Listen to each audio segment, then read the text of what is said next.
Halo Spetoba, melanjutkan cerita versi 2 dari episode sebelumnya ya. Di episode sebelumnya, Xiaoyan yang berencana menuju wilayah Xilin dihadang oleh 6 sosok yang ingin menangkapnya. Dengan kekuatan Xiaoyan dan beberapa kartu truf yang dia miliki, 4 dari mereka berhasil terbunuh dan 2 darinya dibiarkan pergi. Namun tidak sampai di situ, Gu Yao yang berada di dalam tubuh Xiaoyan tiba-tiba memberitahunya bahwa ada elit Daudi yang sedang menuju ke arahnya. Dan dia akan segera tiba dalam waktu kurang dari 1 jam. Meskipun Xiaoyan samar-samar bisa merasakan aura elit Daudi itu, wajahnya tetap tenang. Dan memanfaatkan momen singkat untuk memulihkan sebagian kekuatannya. Mungkin dengan cara ini, dia bisa mempertahankan kekuatan saat menghadapi bahaya yang akan terjadi. Terlebih lagi Xiaoyan masih memiliki Gu Yao, kartu truf terhebatnya di dalam tubuhnya. Dia percaya bahwa Gu Yao tidak akan hanya berdiam diri dan menonton jika dia benar-benar berakhir dalam situasi hidup dan mati. Segera dengan lambaian tangannya, pil obat seukuran lengkeng muncul lalu menelannya dalam satu tegukan. Pil obat berubah menjadi energi hangat saat memasuki tubuhnya dan memulihkan kekuatan yang telah hilang dari Xiaoyan. Setelah itu Xiaoyan menghilangkan kaki dan duduk di ruang kosong. Dia melambaikan tangannya dan cincin penyimpanan di jarinya menyala. Raja Utara langsung muncul di samping Xiaoyan untuk melindunginya. Setelah melakukan semua ini, Xiaoyan membentuk sage latihan dengan kedua tangannya. Dia mengesampingkan semua pikiran yang mengganggu dan mulai memurnikan pil obat di tubuhnya. Gu Yao yang berada di dalam tubuh Xiaoyan tanpa sadar kagum saat melihat ini. Tetap tenang saat menghadapi bahaya adalah mentalitas yang harus dimiliki seorang ahli. Dalam hal ini Xiaoyan telah melakukannya dengan sangat baik. Menambahkan kecepatan latihannya yang menantang surga, Xiaoyan pasti akan menjadi orang hebat di masa depan. Xiaoyan duduk bersila di udara, tangannya membentuk segel budidaya. Dan mantra api di dalam tubuhnya dengan cepat beredar. Waktu mengalir dengan tenang selama proses menelan dan pemurnian yang cepat ini. Pada saat tertentu, langit biru yang semula tak berawan tertutupi oleh gugusan kabut hitam pekat. Dan seluruh langit secara bertahap tertutup oleh kabut hitam ini. Matahari terbit kehilangan cahayanya dan dunia menjadi gelap. Baru pada saat inilah, Xiaoyan perlahan keluar dari mode latihannya. Matanya yang tertutup rapat perlahan terbuka. Saat Xiaoyan melihat kabut hitam yang memenuhi langit untuk pertama kalinya, ekspresi wajahnya tanpa sadar berubah. Kabut hitam yang aneh ini memberinya perasaan familiar. Di saat yang sama hal itu juga menyebabkannya merasa curiga terhadap orang yang datang. Hehehe, Xiaoyan, kepala suku ini telah menunggumu selama 10 tahun penuh. Tiba-tiba tawa aneh terdengar samar di langit. Itu seperti hantu ganas yang datang dari neraka. Setelah mendengar nada akrab ini, Xiaoyan langsung yakin bahwa pihak lain pastilah orang dari wilayah tengah benua Yuanwu yang disebut Sekte Kuil Hantu. Kepala suku, sepertinya kamu sama dengan Master Aula ketiga sebelumnya. Kamu juga orang di tingkat Master Hall. Ekspresi Xiaoyan sedikit berubah. Kamu benar. Namun ketua ini bukanlah seseorang yang bisa dibandingkan dengan sampah. Ketua ini adalah ketua aula pertama. Ucap sosok itu. Siapa sebenarnya kalian semua? Apakah sekte kuil hantu yang didirikan oleh anggota klan Hun? Xiaoyan menyipitkan matanya, menatap ke arah kabut hitam gelap di langit. Kabut hitam pekat di langit bergejolak saat mendengar ini. Segera setelah itu tawa aneh yang gelap dan keras sekali lagi terdengar. Klan Hun, ini benar-benar nama yang jauh. Itu sudah ada di masa lalu. Biarlah sekarang kami sebut sekte kuil hantu. Ucap sosok itu. Mata Xiaoyan mengeras. Dari kelihatannya masih cukup banyak musuh yang harus dihadapinya di masa depan. Namun hingga saat ini hal yang membuat hatinya merasa tidak yakin adalah bagaimana sekelompok orang tersebut mengetahui identitasnya. Terlebih lagi mereka bisa menjelaskan dengan jelas tentang dia. Sepertinya kamu punya banyak pertanyaan di hatimu. Kalau begitu, kenapa kamu tidak kembali dengan ketua ini? Pada saat itu tentu saja akan ada seseorang yang akan menjawab semua pertanyaanmu. Kabut hitam bergejolak saat tawa aneh itu berlanjut. Jika aku benar-benar kembali bersamamu, aku khawatir hanya kematian yang menantiku. Xiaoyan tanpa sadar tertawa saat mendengar ini. Meskipun yang terakhir ini sangat akrab dengan Xiaoyan, Xiaoyan juga memiliki pemahaman mendalam tentang hal-hal yang bukan manusia atau hantu. Hahaha, itu benar. Kami tidak pernah memberi anggota klan Xiao kesempatan untuk hidup, ucap sosok itu. Kebetulan aku juga sama. Aku tidak akan menunjukkan belas kasihan kepada kalian semua. Xiaoyan menjerit dingin. Dia tiba-tiba melambaikan lengan bajunya dan penguasa Suan sekali lagi muncul. Suara angin kencang muncul saat penguasa besar itu diarahkan ke gugusan kabut hitam tebal di langit. Pada saat yang sama, Raja Utara di sampingnya mengambil langkah maju. Aura tak kasat mata menyebar dari tubuhnya, menyebabkan ruang kosong di sekitarnya menjadi sunyi. Xiaoyan, kamu hanyalah seorang bandi. Jangan bilang kalau kamu ingin bertarung dengan Dodi ini. Bahkan dengan adanya boneka ini, itu hanyalah masalah tamparan. Tawa aneh sekali lagi terdengar. Kata-katanya penuh dengan ejekan. Ini bukan pertama kalinya aku melakukan hal seperti itu. Jangan bilang kalau kalian semua masih belum mengerti. Xiaoyan hanya menunjukkan senyuman dingin saat menatap gugusan kabut hitam di langit. Lagi pula siapa yang memberitahumu kalau aku hanya punya boneka? Tubuh Xiaoyan tiba-tiba memancarkan cahaya petir keemasan setelah suaranya terdengar. Itu melesat ke arah langit. Cahaya keemasan memenuhi langit, berubah menjadi pilar petir emas yang menembus langit. Pada saat yang sama, auman naga yang mengguncang bumi dipancarkan dengan sangat luas dan kuat. Hal ini menyebabkan kabut hitam pekat di langit tersebar, memperlihatkan langit cerah dan matahari terbit di atas kabut hitam. Kabut hitam mengeluarkan teriakan terkejut ketika melihat pemandangan ini. Itu karena dia tidak merasakan Xiao Jin yang muncul. Hal ini tanpa sadar menyebabkan hatinya terasa sedikit aneh. Di saat yang sama, auman naga dikeluarkan setelah kilat emas melesat ke langit. Itu mengguncang langit dan bumi. Di suatu tempat di wilayah Silin, ekspresi seorang lelaki tua tiba-tiba mengeras. Tatapannya dengan cepat berbalik dan melihat ke arah di mana Xiaoyan berada. Pada saat ini cahaya keemasan benar-benar berkedip di sepasang mata tuanya yang berlumpur, memperlihatkan ekspresi kejutan yang menyenangkan. Kabut hitam menyebar di langit yang luas. Itu seperti awan petir hitam pekat.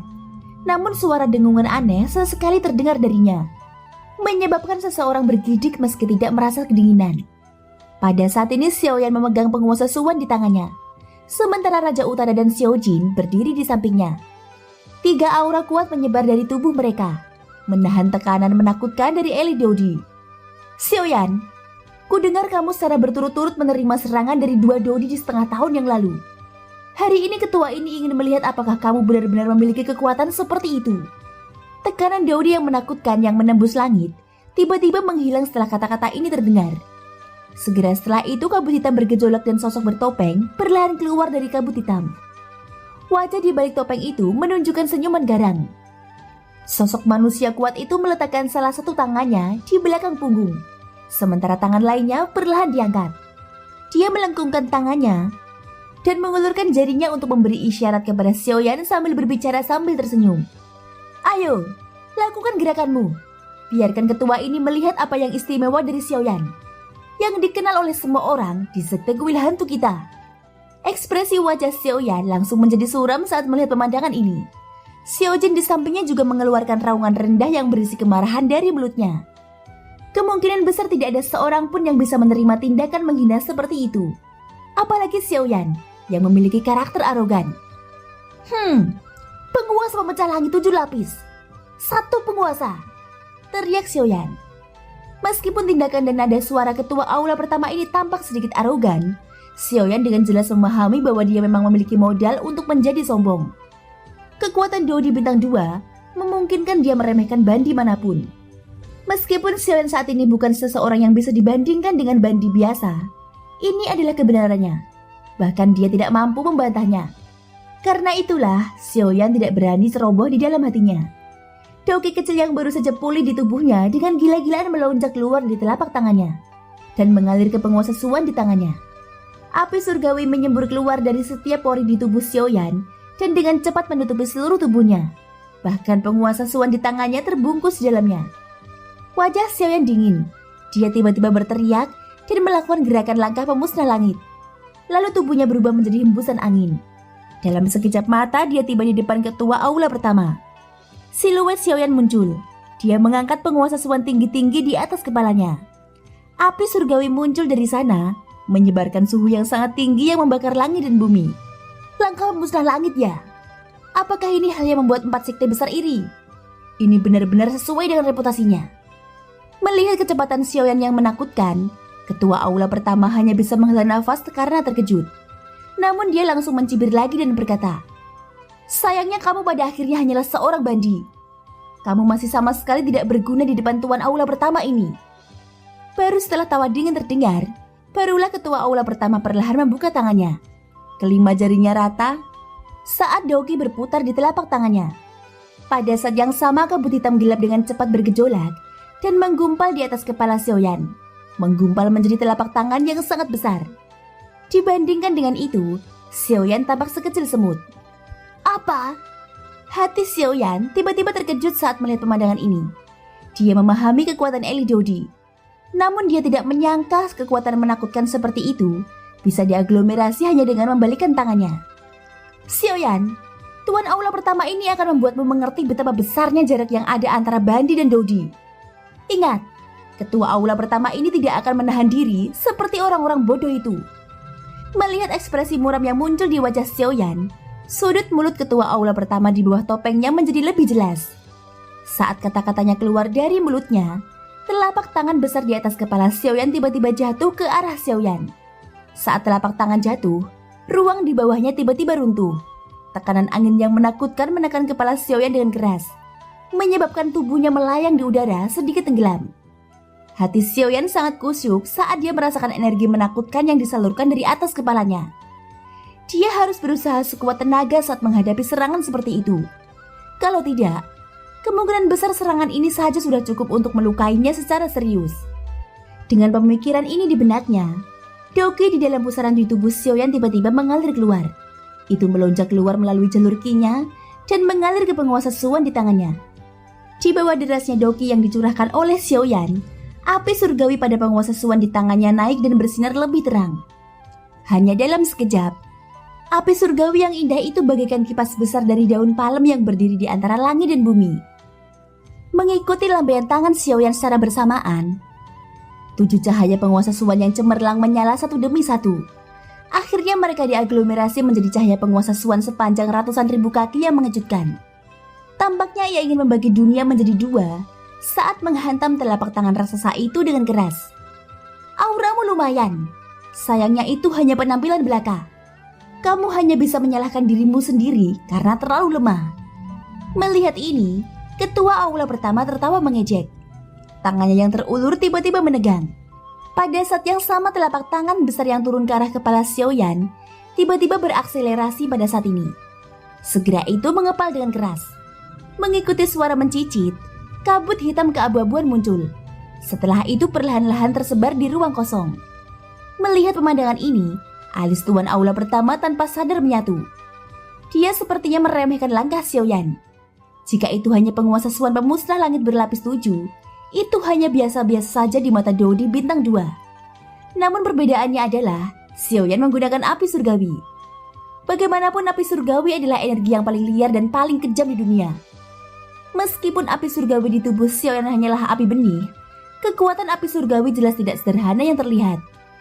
Di bawah pembakaran api surgawi, kabut hitam tampaknya tidak menunjukkan kekuatan yang seharusnya dimiliki. Juga karena hal inilah tebasan penguasa Suan mampu menunjukkan kekuatannya dan dengan paksa menembus lubang besar di telapak tangan raksasa. Hehehe. Sepertinya Dodi bintang 2 biasa-biasa saja. Setelah mengungkapkan dirinya, wajah Xiaoyan dipenuhi dengan ejekan ketika melihat ke arah Master Aula pertama. Meskipun untuk sementara dia mendapatkan keuntungan dengan meminjam kekuatan api surgawi, Xiaoyan masih menderita luka yang cukup serius akibat telapak tangan raksasa itu. Pada saat ini wajah Xiaoyan yang baru saja pulih dari kemerahannya, sekali lagi menjadi pucat. Seutas darah menggantung di sudut mulutnya. Lalu bagaimana jika itu adalah api surgawi? Tidak ada gunanya di hadapan kekuatan absolut. Master Aula pertama mendengus dingin. Dia membalik tangannya dan energi menakutkan dengan cepat diaglomerasi di telapak tangannya, menyebabkan ruang kosong di sekitarnya membentuk riak melingkar. Di saat yang sama aura energi yang sangat menakutkan dengan cepat menyebar dari telapak tangannya. Telapak tangan iblis dunia bawah. Saat teriakan itu terdengar, telapak tangan Master Aula pertama menghantam Xiaoyan dengan keras.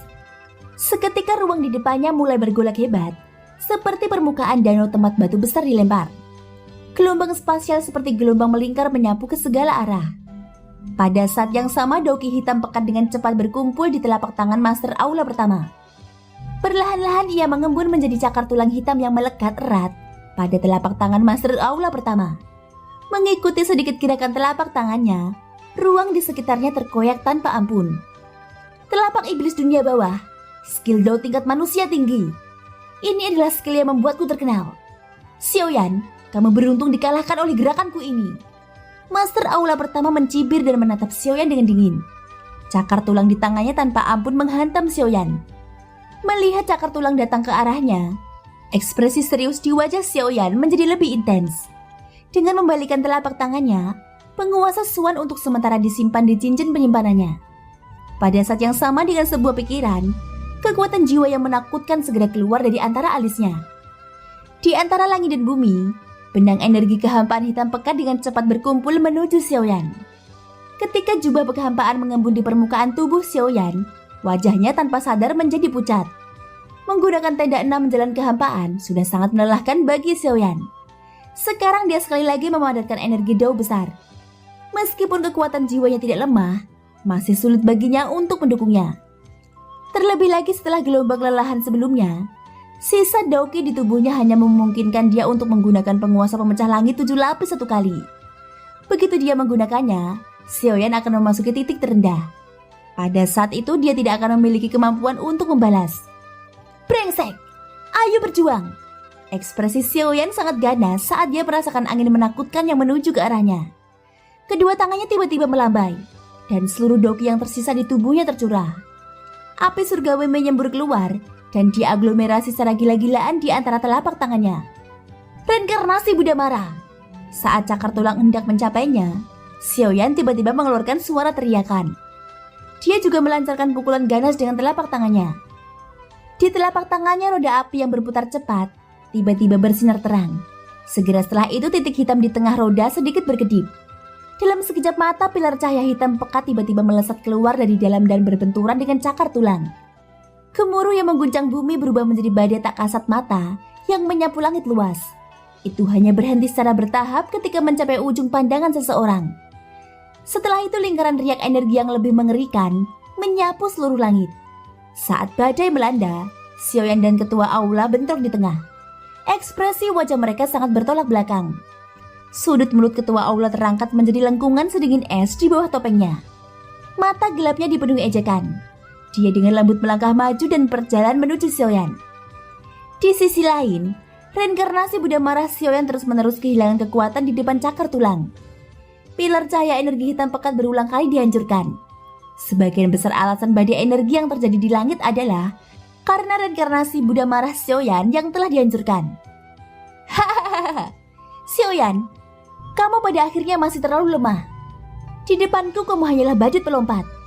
Kamu berhayal untuk berpikir bahwa kamu dapat bersaing denganku. Kamu benar-benar melebih-lebihkan dirimu sendiri. Dengan setiap langkah yang diambil oleh Master Aula, tubuh Xiaoyan akan ditarik mundur tak terkendali. Meskipun dia mencoba yang terbaik untuk melawan, itu pada akhirnya sia-sia. Akhirnya ketua aula tiba di depan Xiaoyan. Sudut mulutnya melengkung menjadi senyuman dingin. Master Aula mengendalikan cakar tulang dan menghancurkan reinkarnasi Buddha marah di depan mata Xiaoyan yang serius. Apakah hanya ini yang kamu punya? Kamu benar-benar tidak bisa menahan satu pukulan pun. Mulut Master Aula baru saja mengeluarkan tawa dingin ketika cakar tulang di tangannya tiba-tiba terulur ke depan. Ia hendak meraih kepala Xiaoyan. Baru pada saat inilah Xiao Jin yang berada di luar medan pertempuran di antara mereka berdua mengaum dengan marah ke langit. Tubuh naganya yang sangat besar tiba-tiba berputar di udara kosong. Dengan ayunan ekor naganya, petir dahsyat yang mengejutkan jatuh dari langit dan menghantam Master Aula dengan keras. Seorang bandi berani bertindak lancang di hadapanku. Dasar bajingan yang ceroboh. Master Aula segera mendengus dingin ketika dia melihat guntur emas mengamuk yang menuju ke arahnya. Segera kekosongan yang tak terlihat dengan cepat terdistorsi di bawah suara ini. Riak yang melingkar yang tak terlihat menyebar dan benar-benar melarutkan petir emas yang menuju ke arahnya. Di saat yang sama cakar tulang di tangannya hendak mendarat di kepala Xiaoyan. Hati Xiao Jin langsung terbakar, rasa cemas saat melihat pemandangan ini. Mulutnya mengaum dengan marah dan tubuh naganya yang besar tiba-tiba mengeluarkan banyak cahaya keemasan yang terang. Tubuhnya berputar dan cahaya perak bersinar. Dalam sekejap mata, Xiaojin sudah muncul di samping Xiaoyan. Tubuh naganya yang besar dengan kasar menyerbu ke arah Master Aula dengan tujuan untuk memblokir serangan darinya. Master Aula terkejut ketika dia melihat Xiaojin tiba-tiba muncul. Kemungkinan besar dia pun akan kesulitan mengejar kecepatan menakutkan seperti ini. Bajingan ini benar-benar aneh. Karena kamu ingin menggunakan hidupmu untuk menyelamatkannya, Ketua Aula ini akan membiarkanmu mati terlebih dahulu. Dengan mendengus dingin, cakar tulang di tangan Master Aula tanpa ampun mendarat di tubuh Xiaojin. Cakar tulang hitam pekat itu seperti pisau tajam.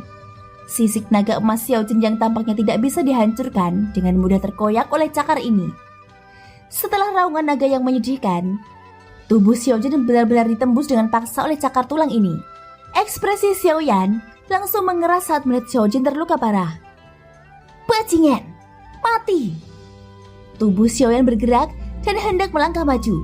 Namun dia lupa bahwa tidak ada doki yang tersisa di tubuhnya saat ini. Bahkan melayang di udara sangatlah sulit apalagi menyerang. Tubuh Xiaoyan baru saja bergerak ketika dia tanpa sadar kehilangan kemampuan untuk terus berjalan di udara. Tubuhnya langsung terjatuh tak terkendali menuju hutan pegunungan di bawah. Raja Utara, bunuh dia untukku! Tubuh seperti menara logam Raja Utara tiba-tiba bergerak setelah menerima perintah Xiaoyan. Dalam sekejap itu sudah sampai di depan Xiaojin. Tinju logamnya yang besar tiba-tiba terkepal dan menghantam kepala Master Aula dengan keras. Kamu hanyalah tumpukan besi tua. Tersesatlah. Master Aula dengan dingin tertawa meremehkan ketika dia melihat Raja Utara. Kata-katanya membawa energi tak terlihat yang langsung membuat Raja Utara terbang. Setelah memaksa kembali Raja Utara, mata Master Aula dipenuhi rasa ingin tahu saat dia melihat ke arah Xiaojin. Kecepatan mengejutkan yang dilepaskan Xiaojin sebelumnya bahkan menyebabkan dia tanpa sadar merasakan perasaan serius di hatinya. Kecepatan seperti itu adalah sesuatu yang bahkan dia Dou di bintang 2 tidak dapat mencapainya. Karena kasusnya seperti ini, bagaimana binatang di depannya ini yang hanyalah Bandi bintang 9 bisa mencapainya? Jika dia bisa menemukan alasannya dan mentransfer kecepatan menakutkan itu pada dirinya sendiri, dia yakin bahwa dia tidak akan terkalahkan bahkan jika dia menghadapi Dou di tingkat atas atau lawan yang lebih kuat lagi di masa depan. Selain itu ada Xiaoyan yang memiliki status sangat istimewa di sekte kuil hantu mereka. Jadi dia benar-benar dapat dikatakan telah memperoleh kedua manfaat tersebut hari ini. Hei, sungguh tidak terduga aku tidak hanya menangkap Xiaoyan hari ini, tapi aku juga mendapatkan kesempatan bagus. Harus dikatakan bahwa Xiaoyan, kamu benar-benar bintang keberuntungan dari Master Aula ini. Senyuman di wajah Master Aula menjadi semakin kuat ketika dia memikirkan hal ini. Tangannya meraih udara kosong dan tangan besar yang tak terlihat langsung diaglomerasi dari ruang kosong tersebut. Ia menangkap Xiaojin di dalamnya. Master Aula tersenyum kejam. Dia melambaikan tangannya dan pilar Daoke segera ditembakkan. Itu dengan keras menghantam tubuh Xiaojin. Segera sisik naganya hancur dan darah segar menetes keluar. Raungan naga yang menyedihkan terus terdengar, bergema di seluruh langit. Itu menyebabkan seseorang merasakan sakit yang luar biasa hanya dengan mendengarnya.